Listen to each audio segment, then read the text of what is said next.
началу учебного года власти Ленского района планируют открыть новый детский сад на 50 мест. Он расположен в бывшем здании соцотдела управления «Алмаздортранс». В прошлом году компания «Алроса» передала его району. Однако помещение требовало капитального ремонта.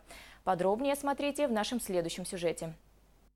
В Ленске полным ходом идет капитальный ремонт нового детского сада. Он будет расположен в самом центре города, напротив третьей школы. Подрядчик начал работу еще в апреле. Полностью демонтировал внутреннюю отделку, освободил от старого сайдинга фасад. А когда рабочие приступили непосредственно к ремонту, выяснилось, в здании нужно менять еще и потолок. На потолок были выделены дополнительные средства, ведь его замена не входила в стоимость работ. Но подрядчик выполнил и эту работу, причем от графика сильно не отстал. Полы будут деревянные, на них ложится ДСП и линолеум. В санузлах плитка. Стены будут гипсокартона, покрашенные водоэмульсионной краской. Потому что обои в целях пожарной безопасности запрещены в детских садах. Параллельно идут работы и на фасаде здания. После демонтажа старого сайдинга здесь утеплили стены и сейчас заканчивают устанавливать новую облицовку. Это здание раньше принадлежало компании «Алроса». В прошлом году его передали районным властям, и они решили сделать на его базе детский сад. Деньги на ремонт выделила республика.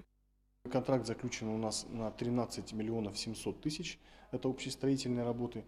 Кроме этого, на 2,5 миллиона работают электромонтажные, это АПС, видеонаблюдение и канализация, проектирование и выполнение работ.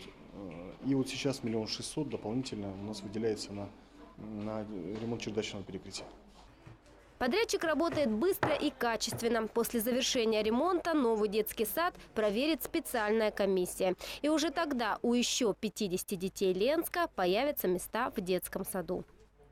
Все работы основной подрядчик планирует завершить к 10 августа. Затем за дело возьмется другая фирма, которая займется обустройством территории детского сада. Новое дошкольное учреждение планируют открыть в Ленске к 1 сентября. Наталья Беспалова, Виталий Андреев, телеканал «Алмазный край».